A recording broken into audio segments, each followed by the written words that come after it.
오늘 본문은 우리가 너무 잘 아는 내용의 본문입니다. 하나님께서 사울에게 아말렉과의 전쟁을 명령하시고 모든 생명을 진멸하라고 명령하셨습니다. 사울은 그 하나님의 명령대로 군대를 모아서 아말렉을 공격하고 또 큰 승리를 거두게 됩니다. 사울은 하나님의 명령대로 수많은 아말렉 사람들을 죽였습니다. 그러나 사울은 아말렉의 왕을 살려두었습니다. 아말렉의 많은 사람들을 죽였지만 아말렉의 왕은 살려둔 것입니다. 아마 사울이 생각하기에 아말렉 왕을 죽이는 것보다 살려두는 것이 그에게 더 이익이라는 판단 때문이었을 것입니다. 사울은 하나님의 명령대로 아말렉과의 전투에서 수많은 생명을 죽였습니다. 하지만 그가 옳다고 생각한 생명은 살려두었습니다. 이걸 비율로 치자면 99%는 하나님 명령대로 다 이행해서 아말렉 사람들을 죽였지만 1%는 자기 뜻대로 그 아말렉의 왕을 살려둔 것입니다. 게다가 그 1%도 하나님께 제사 드리도록 좋은 제물을 구별해 둔 것이라는 명분이 있었습니다. 사람의 평가와 기준이라면 99%의 순종도 엄청나고 대단한 순종이라고 판단했을 것입니다. 그리고 사울이 아말렉의 왕과 또 좋아 보이는 동물들 그런 것들을 살려둔 것을 보았을 때 그 1%의 실패는 명분으로 따져볼 때는 그리 나쁜 선택이 아니었다고 이 정도면 융통성 있게 잘 해결했다고 판단했을 것입니다. 사울도 세상의 기준으로 판단하고 결정했기에 하나님의 명령을 어기고 이 정도면 큰 문제되지 않겠지, 하나님도 이해해 주시겠지라고 그렇게 생각하고 아마 행동을 한 것일 겁니다. 하지만 하나님은 사울의 생각과 그리고 세상의 일반적인 판단과는 완전히 다른 평가를 내리십니다. 하나님은 사울이 완수하지 못한 1%라는 결과를 문제 삼아서 너 왜 나머지 1%를 제대로 하지 못했냐라고 그렇게 책망하시고 문제 삼으신 것이 아니라 그가 그 1%에 드러난 사울의 마음의 주권을 문제 삼으신 것입니다. 사울은 하나님의 명령보다 자기 판단을 더 신뢰했고 하나님의 명령보다 상황의 유익을 우선시했습니다. 그래서 사울의 99%의 순종을 불순종이라고 보신 것입니다. 하나님은 사울에게 판단하라 그렇게 명령하지 않으셨습니다. 단지 하나님은 사울에게 하나님 명령에 순종하라 라고 그렇게 말씀하셨습니다. 하지만 사울은 자기 스스로 판단자가 되어서 전쟁에 나섰고 거기서 하나님의 뜻이 먼저가 아니라 자기 기준과 생각이 먼저가 되어서 판단하고 자기 판단대로 실행을 한 것입니다. 그가 내린 판단은 세상의 기준으로는 최선을 다해서 하나님의 명령에 순종한 것으로 보이고 이 정도면 충분할 정도로 순종했으며 동물들을 살려두긴 했어도 하나님께 드리기 위해서 살려둔 것이니 크게 문제될 것이 없다라고 그렇게 변명해 볼 수도 있겠지만 하나님은 그렇게 말씀하지 않으셨습니다. 그리고 하나님은 애초에 사울의 마음을 모두 알고 계셨습니다.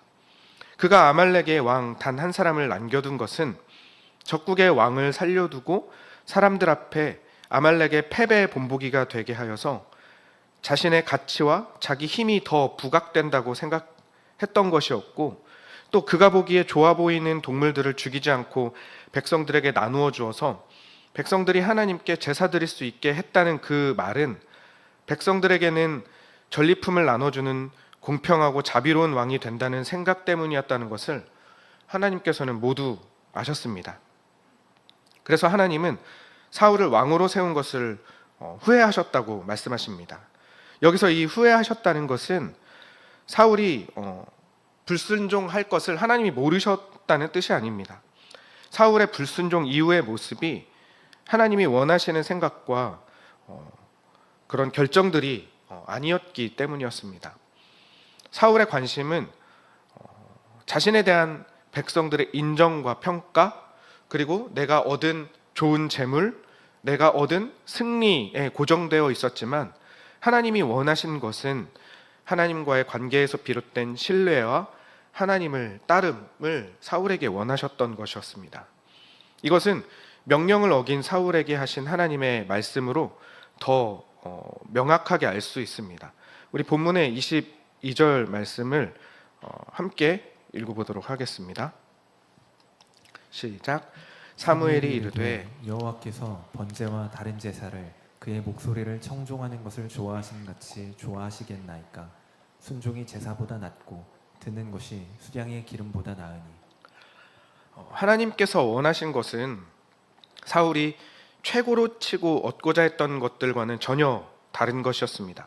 하나님은 그 어떤 좋은 제물로 드리는 그 제사보다 하나님의 목소리를 귀담아 듣는 것을 좋아하신다라고 분명하게 사무엘을 통해서 말씀하십니다. 그것을 순종이 제사보다 낫고 순양의 기름보다 낫다라고 그렇게 말씀을 하신 것이죠. 사울이 일부러 하나님을 거역하기 위해서 정말 악한 마음, 악한 뜻, 악의를 가지고 그렇게 했다고 확정 지을 수는 없습니다. 하지만 분명한 것은 하나님은 사울이 좋게 여겼던 것에는 관심이 없으셨다는 것입니다. 그러고 보면 하나님이 우리에게 진짜 바라시는 것을 우리가 제대로 알지 못하고 우리가 원하는 것을 하나님이 바라는 것이라고 착각할 때가 많이 있습니다. 그래서 내 뜻대로 살아가면서 하나님이 원하시는 대로 살아간다고 핑계댈 때가 많이 있습니다.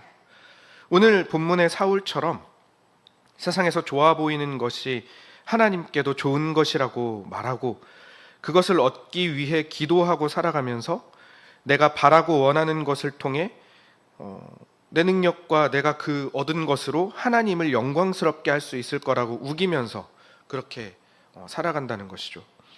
얼마나 많이 움직였는지, 얼마나 철저하게 지켰는지, 얼마나 완벽하게 실행했는지로 계산하고 바라볼 때가 많이 있습니다. 그러나 하나님은 사울의 이야기를 통해서 하나님이 원하시는 것이 무엇인지를 분명하게 말씀하시고 보여주십니다. 하나님이 보시는 것은 행동의 그런 조각들, 결과들이 아니라 그 행동을 이끌어내는 마음의 방향을 보신다는 것입니다. 하나님이 우리에게 원하시는 것은 일의 결과나 행위의 크기로 측정되는 것이 아니라 우리가 하나님을 향해 서 있는가, 아니면 내 판단을 향해 서 있는가라는 그 시선의 문제입니다. 무엇을 해서 무엇을 이루었는가가 아니라 누구를 바라보고 사느냐의 문제인 것입니다. 하나님은 우리의 움직임이 얼마나 훌륭한지보다 우리의 존재가 어디를 향해 기울어져 있는지를 먼저 보십니다. 그리고 말씀을 통해 분명하게 선포하십니다. 하나님이 원하시는 것은 그럴듯한 제사나 제물이 아닙니다. 하나님이 원하시는 것은 하나님의 말씀 앞에 서 있는 우리의 존재, 그리고 우리의 그 태도를 원하십니다. 바꿔 말하면 하나님은 우리의 손으로 뭔가 해내는 것을 원하시는 것이 아니라는 의미입니다. 하나님을 진짜 하나님으로 인정하는 우리의 전 존재를 원하시는 것입니다. 하나님을 믿고 하나님의 말씀을 따르는 것을 원하시지 어떤 일을 했냐 안 했냐로 갈리는 문제가 아니라는 겁니다. 그런데 우리는 확실한 어떤 방법이 있으면 좋겠다고 생각합니다. 하나님이 원하시는 일을 해낼 수 있는 그 방법만 우리가 제대로 알면, 또 알려주시면 우리는 이것저것 고민하지 않고 또 다른 부담 안 느끼고 그 알려주신 그 일만 하면 우리의 책임감이 확 줄어들 것 같은데, 어떤 명확한 방법이 아니라 존재에 대한 이야기로 흘러가 버리니까 더 어렵고 더 부담스러운 일이 돼버린 것입니다. 마치 율법을 지키면 의로워질 수 있다고 여겨서 율법을 최고로 여겼던 사람들이 그 율법이라는 방법으로 하나님의 의에 이를 수 있다고 생각했던 것처럼 말입니다. 율법은 하나님이 주신 규칙이 분명합니다. 하지만 하나님이 그 율법을 주신 이유와 목적을 잊어버리고 율법을 지키는 행위가 본질인 것처럼 되어버리면 그것은 아무 능력도 아무 의미도 없어지게 되는 것입니다. 율법의 중심에는 하나님과의 관계가 담겨 있습니다. 그래서 단순히 지켜야 하는 규칙으로 그치는 것이 아니라 바로 바로 선 하나님과의 관계의 표현인 것과 같습니다.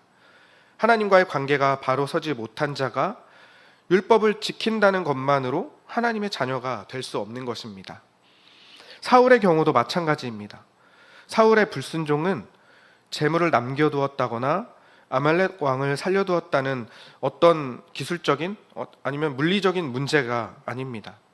사울의 불순종은 방향의 문제이고 하나님과 사울 사이의 관계가 끊어진 자리에서 나온 열매인 것입니다. 사무엘은 사울의 그 지점을 지적합니다. 23절입니다. 이는 거역하는 것은 점치는 죄와 같고 완고한 것은 사신 우상에게 절하는 죄와 같음이라. 왕이 여호와의 말씀을 버렸으므로 여호와께서도 왕을 버려 왕이 되지 못하게 하셨나이다 하니. 하나님을 거역하는 것, 불순종한 것은 점치는 것과 같이 하나님을 믿지 않는 것, 하나님을 신뢰하지 않는 것과 같고 우상에게 절하는 죄와 같이 하나님을 참 주인으로 신뢰하지 않는 것과 같다고 그렇게 엄중하게 지적하고 계십니다. 사울이 생각했던 하나님과의 관계는 완전히 하나님을 잘못 이해한 관계였다는 것이 드러납니다. 사울은 자신이 하나님께 좋은 것을 드리면 하나님도 자기에게 그가 원하는 것을 주시는 분 정도로 이해했습니다. 마치 이것은 그 주변에 있는 이스라엘의 근처 이방 민족들이 섬기는 우상들처럼 정말로 단순하고 기계적인 관계로 사울도 하나님에 대해 이해한 것입니다. 하나님과 올바른 관계가 정립되기 전까지 우리가 만들어내는 선은 모두 빗나간 선과 같습니다. 우리가 우리 실력으로, 우리 경험으로, 심지어 요즘같이 최첨단을 달리는 눈부신 과학의 발전이나 문화 같은 걸로도 우리가 만들어내는 모든 것으로는 진짜 선을 흉내낼 수가 없습니다.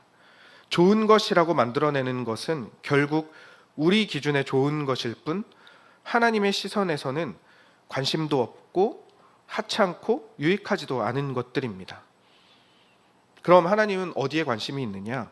하나님은 오직 우리에게 관심이 있으십니다. 우리가 더 하나님의 사람이 되기를 바라십니다.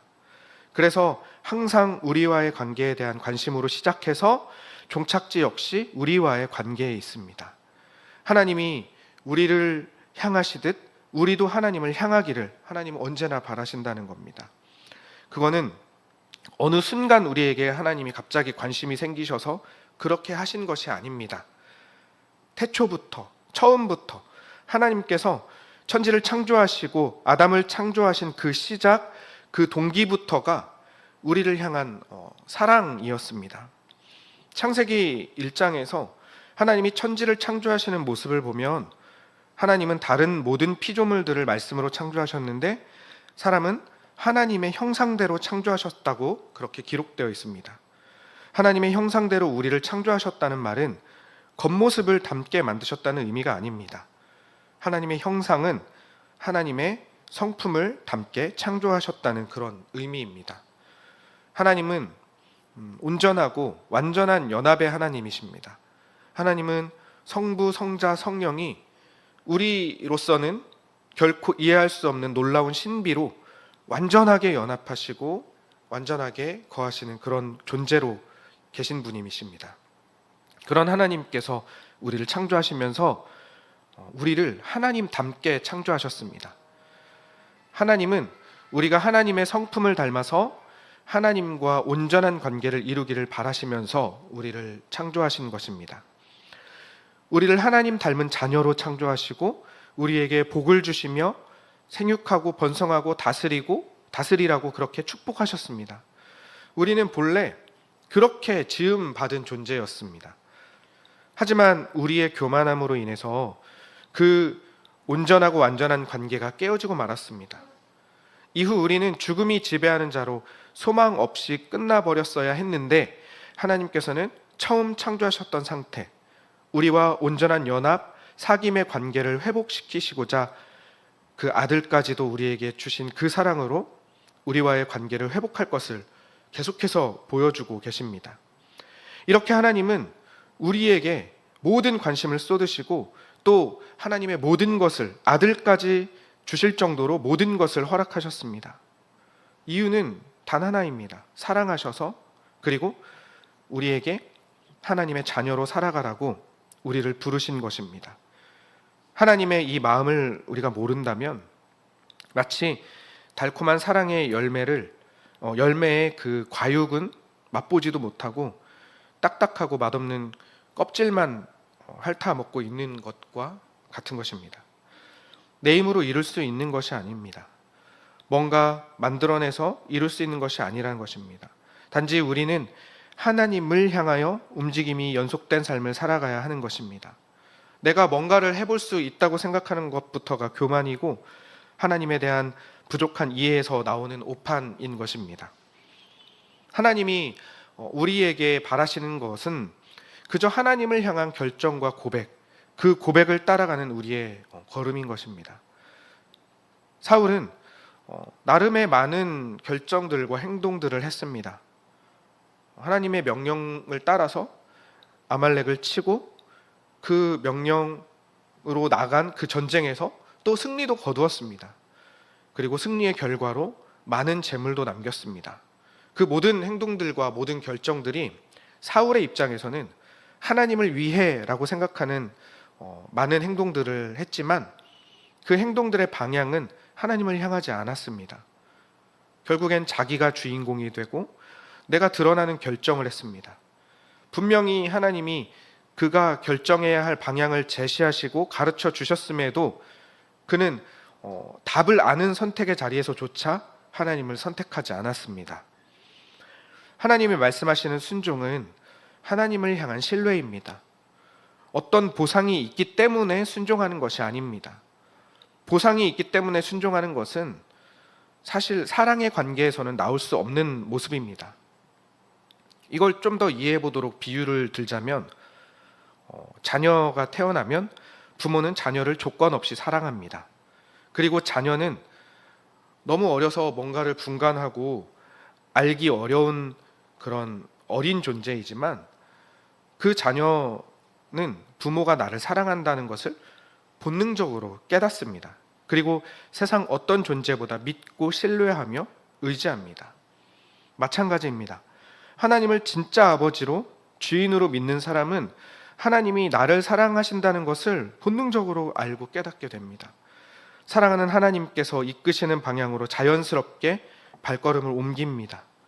그리고 그 발걸음을 옮기는 것은 내가 이렇게 하면 하나님께서 나에게 좋은 것을 주시겠지라는 그런 계산에서 나오지 않고 그저 하나님과의 신뢰, 사랑의 관계에서 나오고 드러나는 것입니다.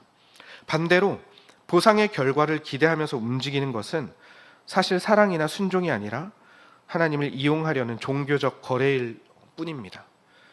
성경이 말하는 순종은 하나님을 앞에 두고 따르는 걸음이지 결과를 앞에 두고 움직이는 방식이 아닙니다. 신뢰는 계산을 넘어서는 것이고 관계는 보상을 초월합니다. 하나님은 우리를 그 자리로 초대하신 것입니다. 하나님이 먼저 우리에게 신뢰를 부어주시고 또 우리와 관계 맺기를 원하신 것처럼 우리도 그 자리로 부르신다는 것입니다.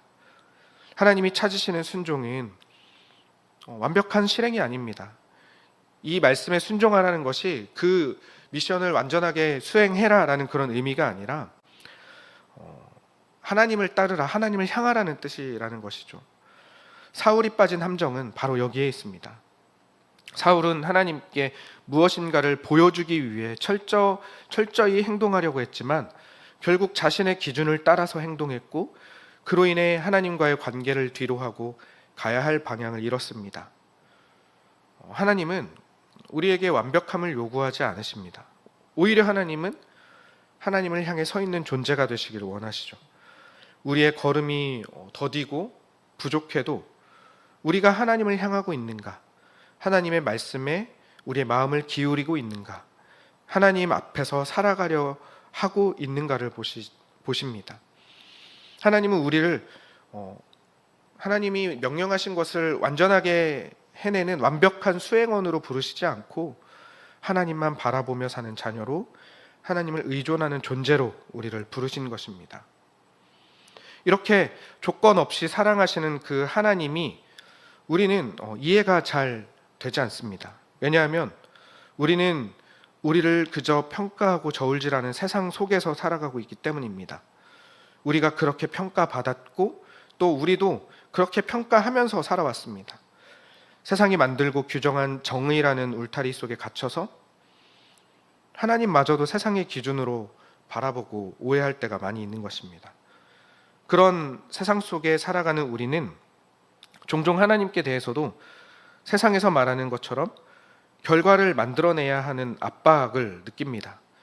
하나님을 상벌의 하나님, 그리고 내가 잘했을 때 소원을 들어주시는 하나님으로 은연중에 배웠고 또 그렇게 말해주기를 바랄 때도 은근히 많습니다.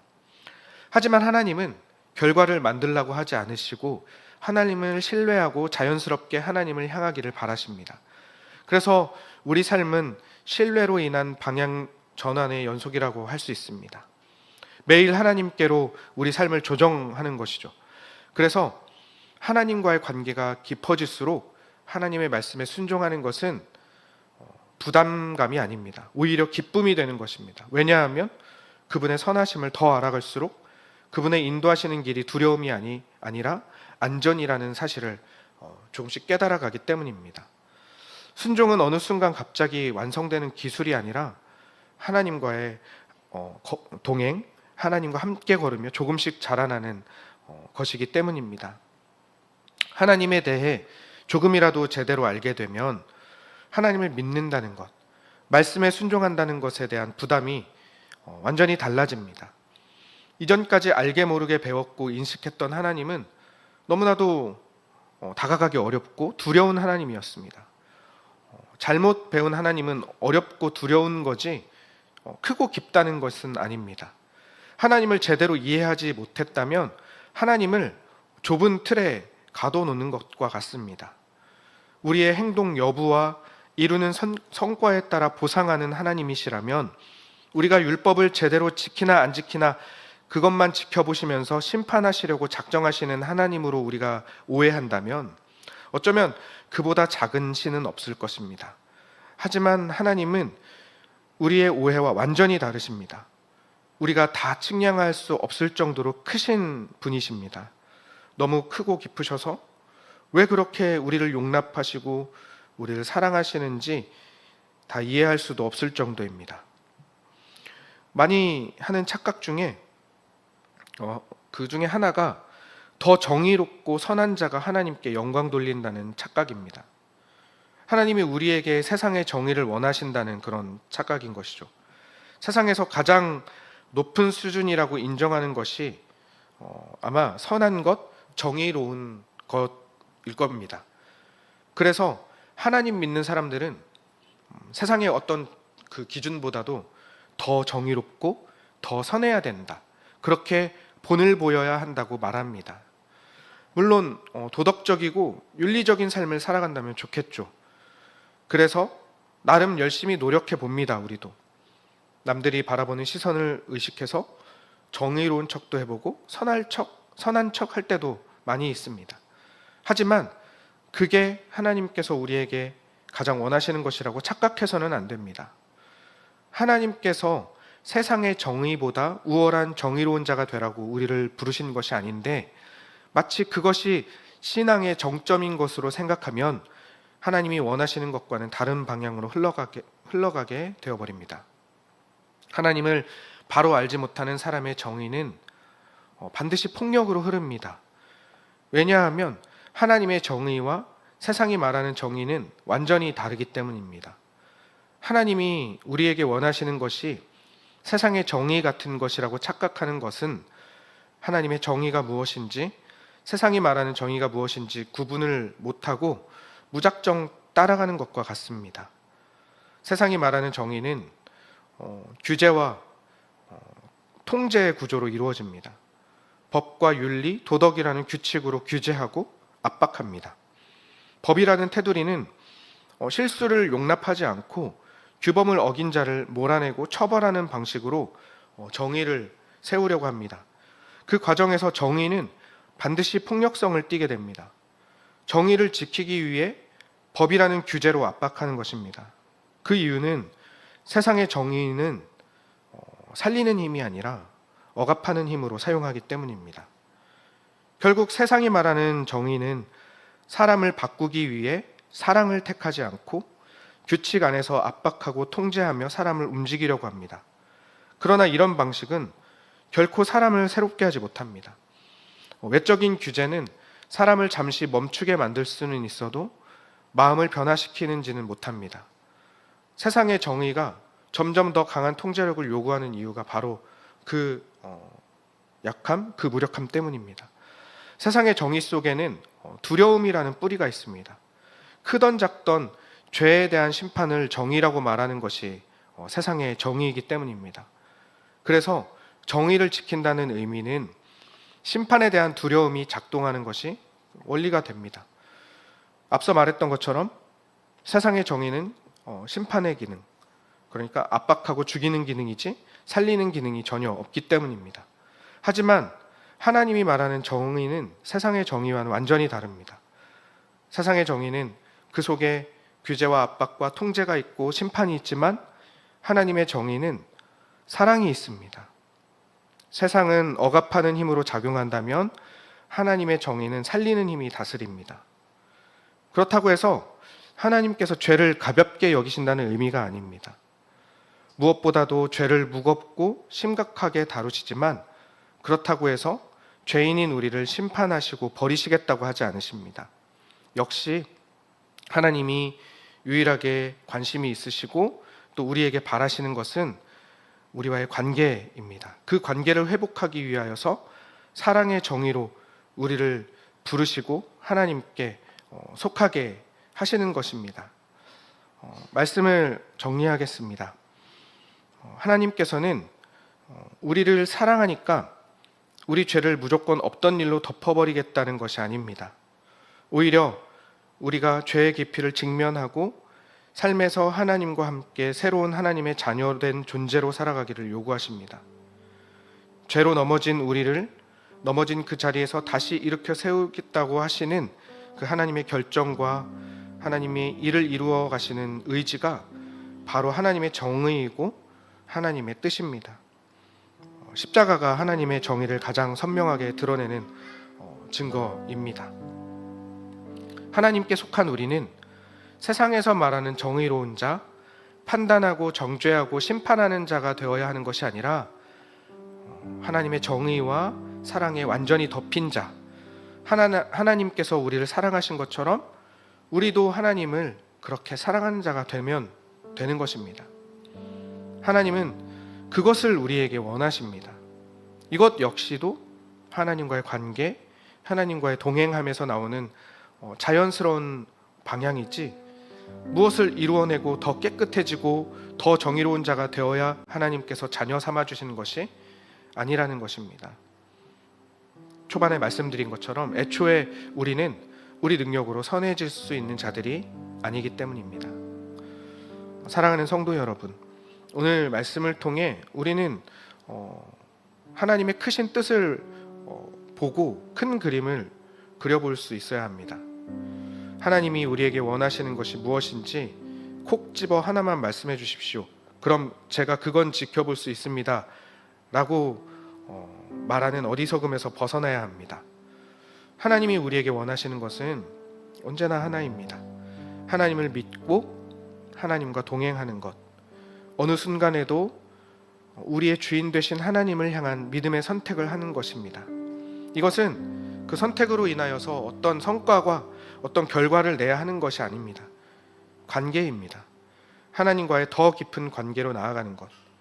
하나님은 오직 거기에 관심이 있으십니다.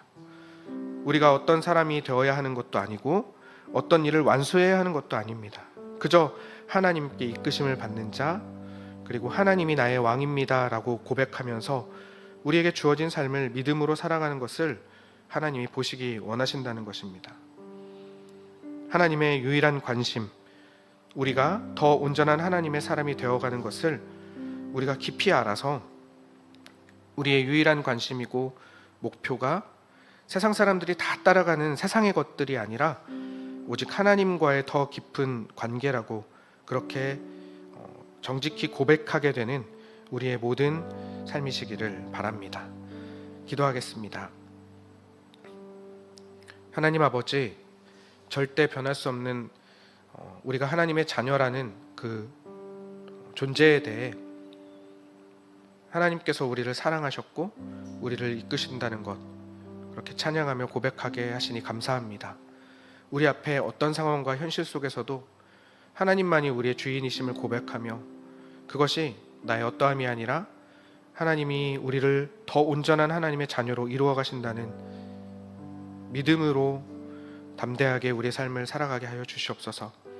우리의 유일한 소망이시고 또 우리의 모든 관심이 하나님과의 더 깊은 관계에 집중되게 하시고 또 우리에게 주어진 인생 속에서 하나님만이 우리의 주인이심을 더 고백하게 되는 우리 모두가 되게 하여 주시옵소서. 사랑하는 예수님의 이름으로 기도드립니다. 아멘. 하늘에 계신 우리 아버지여, 이름이 거룩히 여김을 받으시오며 나라의 임하옵시며 뜻이 하늘에서 이루어진 것 같이 땅에서도 이루어지이다. 오늘날 우리에게 일용할 양식을 주시옵고 우리가 우리의 죄를 사하여 준 것 같이 우리 죄를 사하여 주시옵고 우리를 시험에 들게 하지 마시옵고 다만 악에서 구하시옵소서. 대개 나라와 권세와 영광이 아버지께 영원히 싸움나이다. 아멘.